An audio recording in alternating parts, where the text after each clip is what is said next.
আজ ৮ সেপ্টেম্বর ২০২৪ আন্তর্জাতিক সাক্ষরতা দিবস। বিশ্বের অন্যান্য দেশের মতো বাংলাদেশেও দিবসটি পালন করা হয়েছে। ইউনেস্কো নির্ধারিত এবছর সাক্ষরতা দিবসের প্রতিপাদ্য promoting multilingual education, literacy for mutual understanding and peace, যা বাংলায় বহু ভাষায় শিক্ষার প্রসার, পারস্পরিক সমঝোতা ও শান্তির জন্য সাক্ষরতা। দিবসটি উদযাপন উপলক্ষে ব্রাহ্মণবাড়িয়া জেলা প্রশাসক ও প্রাথমিক ও গণশিক্ষা মন্ত্রণালয়ের অধীন উপ-আনুষ্ঠানিক শিক্ষা ব্যুরো আজ জেলা প্রশাসকের সম্মেলন কক্ষে এক আলোচনা সভার আয়োজন করে। উক্ত অনুষ্ঠানে ব্রাহ্মণবাড়িয়ার অতিরিক্ত জেলা প্রশাসক শিক্ষা ও আইসিটি, জেলা শিক্ষা অফিসার, জেলা প্রাথমিক শিক্ষা অফিসার, উপ-আনুষ্ঠানিক শিক্ষা ব্যুরো এর সহকারী পরিচালক, out of school children education প্রোগ্রামের জেলা প্রোগ্রাম ম্যানেজার, উপজেলা প্রোগ্রাম ম্যানেজারগণ সহ জেলার বিভিন্ন শিক্ষা প্রতিষ্ঠানের শিক্ষকবৃন্দ উপস্থিত ছিলেন। উক্ত অনুষ্ঠানে বক্তারা বলেন, ১৯৭২ সালে গণপ্রজাতন্ত্রী বাংলাদেশ সরকারের যে সংবিধান প্রণীত হয় তার ১৭ নং অনুচ্ছেদে দেশ থেকে নিরক্ষরতা দূরীকরণ এবং শিক্ষাকে অবৈতনিক ও বাধ্যতামূলক হিসেবে ঘোষণা করা হয়। শিক্ষাকে সার্বজনীন করতে বিভিন্ন ভাষায় শিক্ষা কার্যক্রম পরিচালনা করতে হয়। এবারের আন্তর্জাতিক সাক্ষরতা দিবসের প্রতিপাদ্য বহু ভাষায় শিক্ষার প্রসার, পারস্পরিক সমঝোতা ও শান্তির জন্য সাক্ষরতা বর্তমান প্রেক্ষাপটে অত্যন্ত সময় উপযোগী হয়েছে বলে সবাই মনে করেন। যুগের পরিবর্তনের সঙ্গে শিক্ষার চাহিদা ও শিক্ষা কার্যক্রম পরিচালনা পদ্ধতিতে বৈচিত্র্য এসেছে। একটি বৈষম্যহীন আধুনিক বাংলাদেশ প্রতিষ্ঠায় সবার জন্য গণমুখী শিক্ষা প্রণয়ন, বৃত্তিমূলক শিক্ষার সুযোগ সৃষ্টি, উদ্যোক্তা উন্নয়ন ও কর্মসংস্থানমূলক প্রশিক্ষণ ও তথ্য প্রযুক্তি সহ সাক্ষরতা প্রদান খুবই জরুরি। শ্রেণীকক্ষে উপযুক্ত শিক্ষা ও প্রশিক্ষণ প্রদানের পাশাপাশি তথ্য প্রযুক্তি ভিত্তিক শিক্ষার সুযোগ বৃদ্ধি মানব সম্পদ উন্নয়নে ভূমিকা রাখতে পারে। সবার জন্য মানসম্মত শিক্ষা নিশ্চিত করার জন্য সরকারের পাশাপাশি স্থানীয় জনপ্রতিনিধি, বেসরকারি সংস্থা, সুশীল সমাজ সহ সংশ্লিষ্ট সবাইকে একযোগে কাজ করার আহ্বান জানানো হয়। অতিরিক্ত জেলা প্রশাসক শিক্ষা ও আইসিটি স্যার, এছাড়াও উপস্থিত আছেন জনাব মোহাম্মদ জুলফিকার হোসেন জেলা শিক্ষা অফিসার, জনাব মোহাম্মদ শামসুর রহমান জেলা প্রাথমিক শিক্ষা অফিসার এবং জনাব শেখ মোহাম্মদ নাজমুল হক সহকারী পরিচালক জেলা উপ-আনুষ্ঠানিক শিক্ষা ব্যুরো সহ অন্যান্য শিক্ষক ও আমার জনপ্রতিনিধিবৃন্দ সকলকে শুভেচ্ছা। আজকে আন্তর্জাতিক সাক্ষরতা দিবস ২০২৪ প্রতিপাদ্য বহু ভাষায় শিক্ষার প্রসার, পারস্পরিক সমঝোতা ও শান্তির জন্য সাক্ষরতা এই প্রতিপাদ্যকে সামনে রেখে এবছরের দিবসটি উদযাপন করার প্রয়াস নেওয়া হয়েছে। আপনারা সকলেই অবগত আছেন, শিক্ষা জাতির মেরুদণ্ড, শিক্ষার প্রয়োজনীয়তা সর্বজনীন, অপরিহার্য ও অনস্বীকার্য। একটি দেশে একটি জাতির অগ্রগতি মূল চালিকা শক্তি হল শিক্ষা। একটি জাতির উন্নয়ন, অগ্রগতি ও সমৃদ্ধি অনেকাংশে নির্ভর করে শিক্ষার উপর। যে জাতি যত বেশি শিক্ষিত সে জাতি তত বেশি উন্নত, সমৃদ্ধ ও অগ্রসর। যথাযথ ও মানসম্মত শিক্ষার মাধ্যমে একটি জাতি সমৃদ্ধির চরম শিখরে উন্নীত হতে পারে এবং বিশ্ব দরবারে মাথা উঁচু করে দাঁড়াতে পারে। সাক্ষরতার হার বাড়ানোর প্রয়াসে বাংলাদেশের প্রাথমিক শিক্ষাকে বাধ্যতামূলক করা হয়েছে। শিক্ষার হার ত্বরান্বিত করতে উপভিত্তি, স্কুলের বেতন ভাগ্য, শিক্ষা উপকরণ সরবরাহ প্রভৃতি কার্যক্রম চলমান আছে। আজকের এই বিশেষ দিনে আমাদের দিবসটি উদযাপন উপলক্ষে স্বাগত বক্তব্য রাখার জন্য বিশেষভাবে অনুরোধ জানাচ্ছি জনাব মোহাম্মদ শেখ নাজমুল হক সহকারী পরিচালক জেলা উপ-আনুষ্ঠানিক শিক্ষা ব্যুরো। আজকের আন্তর্জাতিক সাক্ষরতা দিবস ২০২৪ উপলক্ষে এই আলোচনা সভায় উপস্থিত সম্মানিত সভাপতি, অতিরিক্ত জেলা প্রশাসক শিক্ষা ও আইসিটি, জেলা প্রাথমিক শিক্ষা অফিসার, জেলা শিক্ষা অফিসার এবং আমার প্রাথমিক প্রাইমারি স্কুলের, সরকারি প্রাইমারি স্কুলের শিক্ষক বৃন্দ এবং out of school children education কর্মসূচির কর্মকর্তা এবং বিভিন্ন শিক্ষণ কেন্দ্রের শিক্ষক বৃন্দ, আসসালামু আলাইকুম। সাক্ষরতা দিবসের মূল লক্ষ্য হচ্ছে সাক্ষরতা দিবসের মূল লক্ষ্য হচ্ছে মানসম্মত শিক্ষা কার্যক্রম বাস্তবায়নে সংশ্লিষ্ট সকলকে উদ্বুদ্ধকরণ এবং জনগণের মধ্যে সচেতনতা বৃদ্ধি। আর এই লক্ষ্যে ইউনেস্কো কর্তৃক এবারে প্রতিপাদ্য বিষয় হচ্ছে বহু ভাষায় শিক্ষার প্রসার, পারস্পরিক সমঝোতা ও শান্তির জনসাক্ষরতা। দ্বিতীয় বিশ্বযুদ্ধের পর সারা পৃথিবীতে অনেকটা প্রতিযোগিতামূলকভাবে সাক্ষরতার হার উন্নীতকরণের জন্য ব্যাপক উদ্যোগ গ্রহণ করা হয়। 1961 সালের ডিসেম্বর মাসে জাতিসংঘের সাধারণ অধিবেশনে পৃথিবীর সকল দেশ থেকে নিরক্ষরতা দূরীকরণের জন্য একটা প্রস্তাব গৃহীত হয়। প্রস্তাবের প্রেক্ষিতে 1965 সালের সেপ্টেম্বর মাসে 8 থেকে 19 তারিখ পর্যন্ত ইউনেস্কোর উদ্যোগে ইরানের রাজধানী তেহরানে 12 দিনব্যাপী বিশ্ব সাক্ষরতা সম্মেলন অনুষ্ঠিত হয়। ওই সম্মেলনে পৃথিবীর প্রায় 80টি দেশের শিক্ষামন্ত্রী এবং বিশেষজ্ঞগণ উপস্থিত ছিলেন। এই সম্মেলনে সর্বপ্রথম 8 সেপ্টেম্বরকে আন্তর্জাতিক সাক্ষরতা দিবস উদযাপনের জন্য সিদ্ধান্ত গৃহীত হয়। সর্বপ্রথম 1967 সালে বিশ্বজুড়ে একযোগে আন্তর্জাতিক সাক্ষরতা দিবসটি উদযাপিত হয় এবং বাংলাদেশের প্রথম আন্তর্জাতিক সাক্ষরতা দিবস উদযাপিত হয় 1972 সালে। সরকার বিভিন্ন নিরক্ষরতা দূরীকরণের জন্য বিভিন্ন কর্মসূচি গ্রহণ করেছে। বর্তমানে আমাদের সাক্ষরতা হার বৃদ্ধির জন্য out of school children education কর্মসূচি নামক একটি প্রকল্প হাতে নিয়েছে। এই প্রকল্পের মাধ্যমে সারা বাংলাদেশে 10 লক্ষ স্কুল বহির্ভূত এবং ঝরে পড়া 8 থেকে 14 বছর বয়সী বাচ্চাদেরকে উপানুষ্ঠানিক প্রাথমিক শিক্ষা প্রদান করার কার্যক্রম হাতে নিয়েছে এবং সেজন্য আমাদের বর্তমানে ব্রাহ্মণবাড়িয়াতে 5টা উপজেলাতে বর্তমানে 350টি শিক্ষণ কেন্দ্রের মাধ্যমে আমরা 10,500 জন স্কুল বহির্ভূত এবং ঝরে পড়া বাচ্চাদেরকে উপানুষ্ঠানিক প্রাথমিক শিক্ষা দিয়ে আসছি। বর্তমানে বিভিন্ন কার্যক্রম নেওয়ার ফলে দেখা যাচ্ছে যে বর্তমানে 2022-এর আদমশুমারি অনুযায়ী জাতীয় পর্যায়ে মোট সাক্ষরতার হার 74.66% এবং ব্রাহ্মণবাড়িয়া জেলায় 72.01%। সর্বশেষ 2023-এ পরিসংখ্যান ব্যুরোর সর্বশেষ তথ্য অনুযায়ী 2023-এ দেখা যাচ্ছে যে সাক্ষরতার হার বেড়ে 77.9% উন্নীত হয়েছে। আর বাকি প্রায় 22.1% এখনো নিরক্ষর। এদেরকেও আমাদের বিভিন্নভাবে মানসম্মত শিক্ষা প্রদান এবং বিভিন্ন দক্ষতা বৃদ্ধির প্রশিক্ষণের মাধ্যমে এদেরকে দক্ষতা মানব সম্পদে পরিণত না করলে আমাদের দেশের কাঙ্ক্ষিত অর্জন সম্ভব হবে না। আমি আমার বক্তব্য দীর্ঘায়িত করলাম না। আবারও সবাইকে অনেক অনেক ধন্যবাদ এবং বিশেষ করে আমাদের সভাপতি মহোদয়, উনি ওনার শত ব্যস্ততার মাঝেও আমাদের এই ধরনের অনুষ্ঠানে উপস্থিত হতে পেরেছেন। এজন্য আমি উপানুষ্ঠানিক শিক্ষা বোর্ডের পক্ষ থেকে ওনাকে অনেক অনেক ধন্যবাদ এবং কৃতজ্ঞতা জ্ঞাপন করছি। সাথে সাথে সবাইকেই আমি আমাদের উপানুষ্ঠানিক বোর্ডের পক্ষ থেকে অনেক অনেক শুভেচ্ছা এবং ধন্যবাদ জ্ঞাপন করছি। আসসালামু আলাইকুম। এই মুহূর্তে আমরা বক্তব্য দেওয়ার জন্য বিশেষ অনুরোধ জানাচ্ছি জনাব মোহাম্মদ জুলফিকার হোসেন, জেলা শিক্ষা অফিসারকে।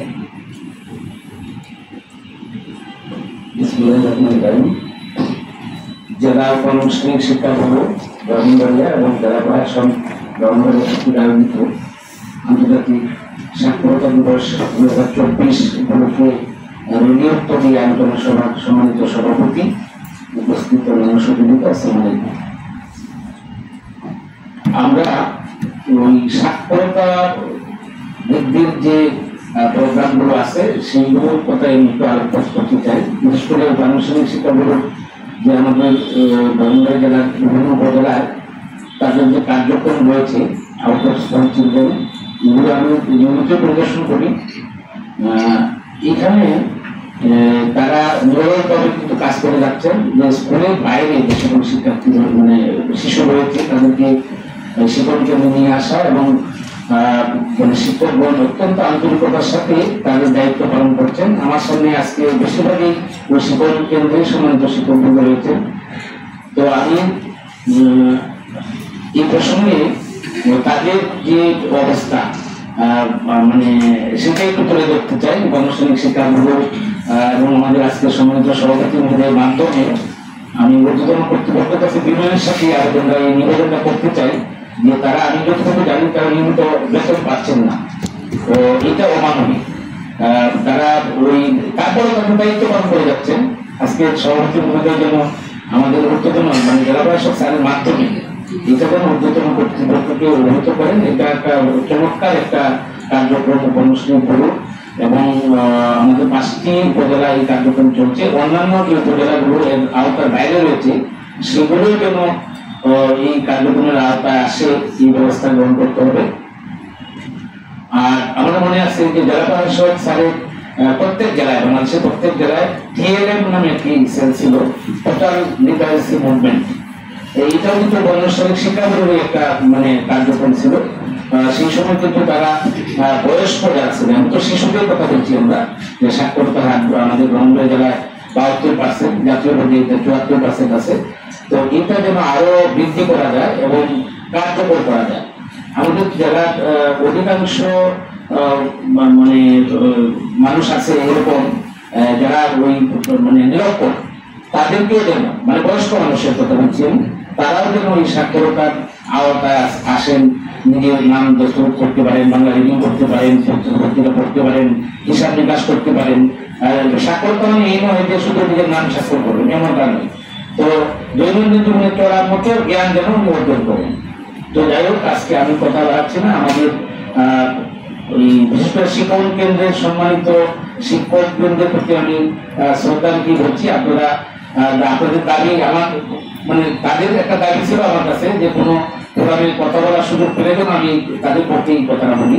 যাই হোক, আপনাদের দাবি আশা করি জেলা প্রশাসক স্যারের মাধ্যমে ঊর্ধ্বতন কর্তৃপক্ষ অবহিত হবেন এবং আপনাদের যে সমস্যাগুলো আছে এইটা শীঘ্রই সমাধান হবে।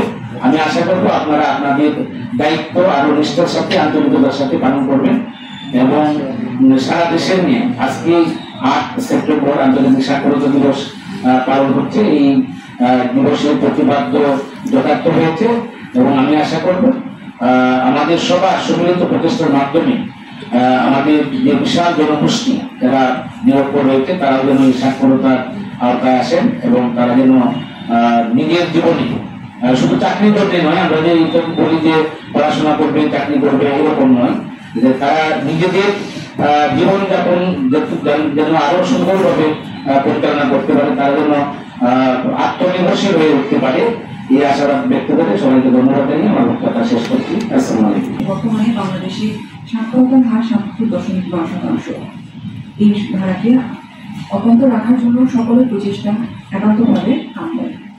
এবার বক্তব্য দেওয়ার জন্য বিরতি জানাচ্ছি মোহাম্মদ শামসুর রহমান, জেলা প্রাথমিক শিক্ষা অফিসারকে। আজকের আন্তর্জাতিক সাক্ষরতা দিবস উপলক্ষে আলোচনা সভা আমাদের সম্মানিত সভাপতি, অতিরিক্ত জেলা প্রশাসক শিক্ষা আইসিটি মহোদয়, জেলা শিক্ষা অফিসার মহোদয়, সরকারি পরিচালক উপানুষ্ঠানিক শিক্ষা দিবস সহ এখানে বিভিন্ন পর্যায়ের শিক্ষকবৃন্দ, এনজিওবৃন্দ, আসসালামু আলাইকুম। আপনারা জানেন যে আমরা বরাবরই 8 সেপ্টেম্বর এরকম একটা সাক্ষরতা দিবস কর্মসূচি পালন করে থাকি। আমাদের দেশের আজকে সাক্ষরতা ৭৭% বলা হয়েছে। এই যে আমাদের একটা বিশাল অর্জন, এই অর্জনটা কিন্তু হয়েছে আজকে যারা আমরা এখানে বসে আছি প্রত্যেকেই দায়িত্ব। আপনারা জানেন যে 1992 সালে যে প্রথম বাধ্যতামূলক প্রাথমিক শিক্ষা আইন করা হয়, সেই আইনে বড় ধরনের একটা সোশ্যাল মুভমেন্ট প্রোগ্রাম ছিল। সেখানে আপনার মা সমাবেশ ছিল, প্রধান বৈঠক ছিল, বাড়ি বাড়ি গমন ছিল, তারপর আপনার আমরা উপবৃত্তি কার্যক্রম, যেটা শিক্ষার জন্য খাদ্য কর্মসূচি, গম ছিল, চাল ছিল, এখন বর্তমানে ক্যাশ টাকা দেওয়া হয়। এই যে সামাজিক কর্মসূচিগুলো গ্রহণ করার ফলে আমাদের এখন সাক্ষরতা দিবস এই পর্যায়ে চলে আসছে। এটা আমাদের সকল জনপ্রতিনিধি, সকল স্টেট, জিও, এনজিও যাই বলবেন না কেন, তাদের এই সক্ষমতার ফলে আমরা এটা অর্জন করেছি। এই জন্য আমরা সকলের ধন্যবাদ এবং কৃতজ্ঞতা জানাই। বিশেষ করে আমাদের মন্ত্রণালয় যখন আমরা মাঠে থেকে এবং আমি এই সময় স্মরণ করি যখন উপজেলা নির্বাহী অফিসার ছিলেন, জেলা প্রশাসক ছিলেন, তখন মাঠে থেকে বাড়ি যেয়ে যে এই কর্মসূচিগুলো সম্পন্ন হয়েছে। এখন এই বোর্ডটার কাজ কি? বোর্ডটার কাজ হচ্ছিল আমাদের ফেইলিয়ারটা তারা ধরিয়ে দেয়। আমাদের প্রাথমিক শিক্ষা অধিদপ্তরের আমাদের যে কাজটা সেটা হলো ওই আইনেই বলা হয়েছে যে 6 থেকে 11 বছরের যে ছাত্রছাত্রীরা আছে এটা আমরা ভর্তি ইস্যু হবে। এটা যদি ভর্তি ইস্যু হয়ে যায় তাহলে তো তার সাক্ষরতা বাকি থাকে না, ওটা সেটা হয়ে যাবে। কিন্তু তারপরে কিন্তু কিছু ব্যর্থতা থেকেই যায়। হয়তো অনেক ছেলে মেয়ে ভর্তি হয় না, অনেক ছেলে মেয়ের রেগুলার স্কুল আসে না, তারপরে তারা কিছু প্রাইমারি সাইকেল কন্টিনিউ করার পরেও দেখা যায় তাদের ওই লেখাপড়া অভ্যাস না থাকে। সেই গ্যাপটা বা সেই শূন্যতাটা ফিল আপ করার জন্যই কর্মস্থলী শিক্ষা ব্যুরো তারা নিজস্ব এবং বিভিন্ন এনজিওর মাধ্যমে বিভিন্ন কর্মসূচি নিয়ে থাকে, যার ফলে আমাদের 11 থেকে 42 বছরের যারা আছে তাদেরকে শুধু সাক্ষরতা না, যেটা আমাদের আগের বক্তা করেছেন আপনারা জানেন, তাদের কিন্তু জীবন চলার পরিচালনার জন্য স্কিল বেসড কিছু কার্যক্রম আছে। তারা ওই 3 মাস বা 6 মাস প্রশিক্ষণ নেওয়ার পর বা লার্নিং সেন্টারে যে টিচিং লার্নিং যে ম্যাটেরিয়ালগুলো আছে সেগুলো দেওয়ার পর সাক্ষরতার সাথে সাথেও তার জীবন চলার মতো কিছু স্কিল দেওয়া হয়, যাতে তার জীবনটা চালিয়ে যাওয়ার মতো ইয়ে করা হয়। তো আমার মনে হয় এই যদিও এই আজকের প্রোগ্রাম আড়ম্বর বলেন বা আড়ম্বর যাই বলেন, এর পেছনে কিন্তু সবার আন্তরিকতা, সবার ব্যক্তির পিছনে অনেক ত্রুটি আছে, যার ফলে আমরা এই পর্যায়ে এসেছি। এবং আমরা বিশ্বাস করি পরবর্তীতে বর্তমানে যে কার্যক্রম আছে বা পরবর্তীতে যে কার্যক্রম আসবে, আমরা অবশ্যই এই সাক্ষরতা হার বা নিরক্ষরমুক্ত যে বাংলাদেশ সেটা সম্পন্ন করতে পারবো। এবং তখনই সম্পন্ন হবে আমরা পেছনের মতো বরাবরের মতো যদি আমরা আরো আন্তরিক, আরো সুন্দরভাবে কাজ করতে পারি। এবং আমরা একসময় এটা প্রদান করতে চাই যে এই সাক্ষরতা দিবস বাংলাদেশে যেন সুন্দর ঘোষণা করা হয়, এবং সেটা অচিরেই আমার বিশ্বাস সম্ভব হবে। আজকে এই দিনব্যাপী আয়োজন যারা আয়োজন করেছেন এবং যারা আমাদেরকে এখানে বলার সুযোগ দিয়েছেন বা এখানে আমরা এসেছি তাদেরকে সবাইকে ধন্যবাদ জানাই। এবং যারা আমাদের শিক্ষক যারা আসছেন, যারা আমাদের এই আয়োজনে যারা এসছেন, সকলকে ধন্যবাদ এবং কৃতজ্ঞতা জানিয়ে আমি আমার বক্তব্য শেষ করছি। সবাইকে ধন্যবাদ। বিসমিল্লাহির রহমানির রহিম। আসসালামু আলাইকুম। বহু ভাষায় শিক্ষার প্রসার, পারস্পরিক সমঝোতা ও শান্তিপূর্ণ সাক্ষরতা, promoting multilingual education, literacy for mutual understanding and piece. এই প্রতিপাদ্যকে সামনে রেখে আজকের আন্তর্জাতিক সাক্ষরতা দিবসের রেলি পরিবর্তে আলোচনা সভায় উপস্থিত আছেন জেলা প্রাথমিক শিক্ষা অফিসার, জেলা শিক্ষা অফিসার, এই কার্যালয়ের সহকারী কমিশনার বৃন্দ, সম্মানিত শিক্ষক মণ্ডলী এবং অন্যান্য সম্মানিত সচিব, সকলকে শুভ সকাল। আসলে আমরা আন্তর্জাতিক সাক্ষরতা দিবসের আজকের আয়োজনে উপস্থিত হয়েছি।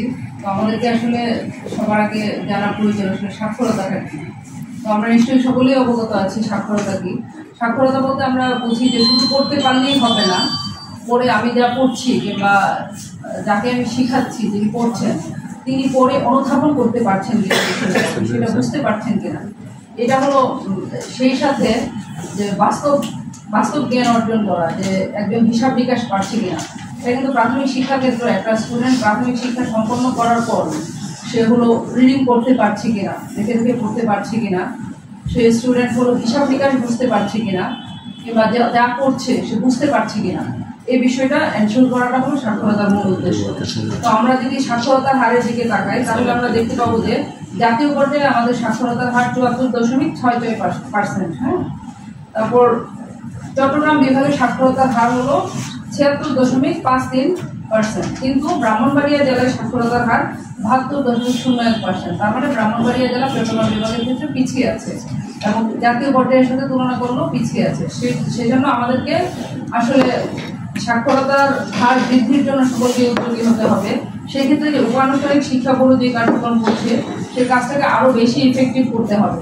আর ইফেক্টিভ না করলে আসলে ওই উপানুষ্ঠানিক শিক্ষা বোর্ড ঝরে পড়া স্টুডেন্টদেরকেই শুধু অন্তর্ভুক্ত করবে না, যারা স্কুলে যেতে পারছে না কোনো কারণে, হয়তো শিশুরা যেতে পারে না কিংবা তাদের গার্ডিয়ানরা অতটা সচেতন না, সেক্ষেত্রে হলো তাদেরকে কীভাবে শিক্ষার আওতায় নিয়ে আসা যায় সেটা উপানুষ্ঠানিক শিক্ষা বোর্ড চেষ্টা করবে এবং তাদের যে কার্যক্রম আছে, তাদের যে শিক্ষক মন্ডলী আছে কিংবা তাদের যে প্রতিষ্ঠানগুলো আছে যেখানে তারা শিক্ষা প্রতিষ্ঠানগুলো যেখানে অবস্থিত, তাদেরকে আরো বেশি ইফেক্টিভলি জনগণ যেন বুঝতে পারে যে তাদের কার্যক্রম যথাযথভাবে পরিচালিত হচ্ছে, সেইভাবে তাদেরকে কাজ করতে হবে।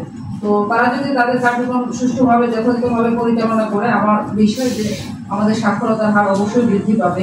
সেই সাথে এখানে আমাদের প্রাথমিক বিদ্যালয়ের শিক্ষক মন্ডলীরা উপস্থিত আছেন, তাদের সহ আমি উপানুষ্ঠানিকের যারা শিক্ষক মন্ডলী আছেন তাদের উদ্দেশ্যে আমি বলতে চাই যে আসলে শিক্ষাটা হতে হবে কি অংশগ্রহণমূলক। আপনি একজন শিক্ষক, আপনি যদি গেলেন, গিয়ে ক্লাসে কথা বললেন, স্টুডেন্ট বুঝতে পারলো কি পারলো না, আপনি কোনো কিছুই যাচাই করলেন না, আপনি শুধু আপনার মানে ডেলিভারিটা দিয়ে চলে আসেন, আপনি কথা বলে চলে আসেন, এর বিনিময়ে আপনার স্টুডেন্টদের সাথে কোনো মত বিনিময় করলেন না, সে বুঝতে পারলো কিনা, বুঝতে পেরেছি কিনা সেটা যাচাই করলেন না, তাহলে কিন্তু হবে না। আপনাদের যাদের প্রাথমিক ট্রেনিং দেওয়ানো হয় তাদেরকে কিন্তু বলা হয় যে পার্টিসিপেটরি ক্লাসরুমের কথা বলা হয়, যে আপনি যদি আপনার ক্লাসে যে স্টুডেন্টটা সবচেয়ে ভালো বুঝছে এবং সবচেয়ে ভালো বলতে পারছে, বুঝতে পারছে, তাকে দিয়ে যদি আপনি যে একটু পিছিয়ে আছে তাকে যদি একটু শিখান, তাহলে কিন্তু সেই শিক্ষাটা বেশি ইফেক্টিভ হয়। আপনারা যারা ট্রেনিং করছেন আপনারা জানবেন সেই শিক্ষাটা কিন্তু বেশি কার্যকরী হয়। আপনার কাছ থেকে যতটা সে বুঝবে, তার সমবয়সী একজনের কাছ থেকে তার বোঝারিটা আরো ভালো হবে, বোঝার ধরনটা আরো ভালো হবে, কিংবা ভালো বুঝতে পারবে, ভালো রিয়েলাইজেশন হবে। সেই সাথে আমাদের যে প্রাথমিক বিদ্যালয়ের শিক্ষক মন্ডলী আছেন তাদের কিন্তু ঝরে পড়েও কিছু কাজকর্ম আছে না? আপনাদেরকে বাড়ি বাড়ি গিয়ে কিন্তু যাচাই করে দেখতে হয় যে কোনো স্টুডেন্ট কি স্কুলে কেউ না আসলে কেন আসছে না, কি সমস্যা। কিন্তু এই কাজগুলো আমাদের যথাযথভাবে করা হয় না বলে আমাদের ঝরে পড়া স্টুডেন্টের সংখ্যা বেশি। এবং কোনো স্টুডেন্ট যদি দেখা যাচ্ছে স্কুলে যাওয়ার বয়সী হয়েছে কিন্তু সে স্কুলে আসছে না, কেন আসছে না সেটাও কিন্তু দেখার দায়িত্ব আছে প্রাথমিক বিদ্যালয়ের শিক্ষকদের। তাদেরকে কিন্তু প্রতি মাসে একটা নির্দিষ্ট সময় ফিল্ডে যাওয়ার নিয়ম আছে। কি আমি কি ভুল বললাম নাকি? ঠিক আছে, ঠিক আছে। হ্যাঁ, তো আপনাদের কিন্তু এই কাজগুলো যদি আপনারাও ইফেক্টিভলি করেন, আমার বিষয় যে আমাদের শুধু সাক্ষরতা না, শিক্ষার হারও অনেক বৃদ্ধি পাবে। হ্যাঁ, শুধু সাক্ষরতার হার বাড়লে হবে না, শিক্ষিতের সংখ্যা বাড়তে হবে। তা না হলে একটা শিক্ষিত জাতিই পারে কি মানে একটা দেশকে অনেক দূর এগিয়ে নিয়ে যেতে, উন্নতির পথে নিয়ে যেতে। তো আমরা নতুন বাংলাদেশ গড়তে চাই, সেই নতুন বাংলাদেশ গড়তে হলে কি আমাদের শিক্ষার হার অবশ্যই বৃদ্ধি করতে হবে, সাক্ষরতার পাশাপাশি শিক্ষার হার বৃদ্ধি করতে হবে। সেই সাথে আমরা বলবো যে প্রাথমিক বিদ্যালয়গুলোতেও কিন্তু মাল্টিমিডিয়া ক্লাসরুম থাকার কথা। কোনো কোনো বিদ্যালয় কি আছে না নাই? মাল্টিমিডিয়া ক্লাসরুম আছে, সেই মাল্টিমিডিয়া ক্লাসরুমগুলোকে ইফেক্টিভ করতে হবে। বাচ্চাদেরকে যদি আপনি আনন্দের সাথে শিক্ষা দেন তাহলে কিন্তু ঝরে পড়ার হার অটোমেটিক্যালি কমে যাবে। সেই ক্ষেত্রে আপনাকে মানে খুঁজে খুঁজে মানে নিয়ে আসতে হবে না। স্টুডেন্টরা যখন দেখবে যে তার টিচার তাকে আনন্দের সাথে পড়াচ্ছে, তখন কিন্তু তারা পড়ার প্রতি আগ্রহ হবে এবং স্কুলে আসতে তারা উৎসাহী হবে।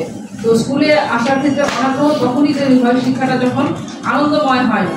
তো সেই জন্য আমাদের সকল শিক্ষকদেরকে এই বিষয়ে আন্তরিক হতে হবে। আমরা আরেকটা বিষয় বলবো যে আমরা শুধু স্কুলে তার যে বইয়ের পড়া আছে সেই পড়াটুকুই শিখাবো না, সেই সাথে আমরা নৈতিকতার শিক্ষা দেবো, মানবিকতার শিক্ষা দেবো। এই শিক্ষাগুলো যদি মানুষের না থাকে তাহলে কিন্তু আমরা মানে নৈতিকতাহীন একটি জাতিতে পরিণত হবো। আমাদের নৈতিক শিক্ষাটা অত্যন্ত জরুরি, মানবিক শিক্ষাও অত্যন্ত জরুরি। আমি মানুষ হিসেবে অন্য মানুষকে সহযোগিতা করবো, এই বিষয়টা আমাদের মধ্যে থাকতে হবে। আর আমাদের প্রাথমিক বিদ্যালয়গুলোতেও কিন্তু এই যে কিসের কার্যক্রম আছে, স্কাউটের কার্যক্রম আছে, গার্ল গাইডসের কার্যক্রম আছে, এই কার্যক্রমগুলোকেও ইফেক্টিভ করতে হবে। তাহলে বাচ্চারা পরস্পরকে সহযোগিতা করা, একজনের বিপদে আরেকজনকে মানে এগিয়ে যাওয়া, এই মানসিকতাগুলো তৈরি হবে। একই সাথে মানে ইমপ্যাথি বলে একটা কথা আছে, আমরা জানি ইমপ্যাথি এবং সিম্প্যাথি। ইমপ্যাথি এবং সিম্প্যাথির মধ্যে একটা পার্থক্য আছে। যে সিম্প্যাথি বলতে আপনি অন্য একজন পড়ে গেল, আপনার দেখে একটু খারাপ লাগলো এইটুকুই, কিন্তু অন্য একজন বিপদে আছে কিংবা কষ্টে আছে, তার জায়গায় নিজেকে বসিয়ে যে ফিল করা, রিয়েলাইজ করা, এটা হলো ইমপ্যাথি। এই শিক্ষাগুলো বাচ্চাদের মধ্যে দিতে হবে, আপনার স্টুডেন্টদের মাঝে এই শিক্ষাগুলো বিস্তার ঘটাতে হবে। তাহলেই আমার মনে হয় যে আমাদের যে শিক্ষা, প্রকৃত শিক্ষা মানে আমরা অর্জন করতে পারবো। তো আমি আমার বক্তব্য আর দীর্ঘায়িত করবো না। আজকের এই আয়োজনে আমাদের যারা উপস্থিত হয়েছেন, আর যারা প্রাথমিক শিক্ষা অফিসার, মাধ্যমিক শিক্ষা অফিসার সহ অন্যান্য শিক্ষক মন্ডলী, তাদের সকলকে আমি আন্তরিক ধন্যবাদ এবং কৃতজ্ঞতা জানাচ্ছি। সেই সাথে আজকের এই আয়োজনে কিছু বলার সুযোগ করে দেওয়ার জন্য সহকারী পরিচালক উপানুষ্ঠানিক শিক্ষাকে আমি ধন্যবাদ এবং কৃতজ্ঞতা জানাচ্ছি। এবং সকলকে আজকের আয়োজনে উপস্থিত হওয়ার জন্য আমি আবারও ধন্যবাদ জানিয়ে আমার সংক্ষিপ্ত বক্তব্য এখানেই শেষ করছি এবং আজকের আলোচনা অনুষ্ঠানের এখানেই সমাপ্তি ঘোষণা করছি। ধন্যবাদ সবাইকে।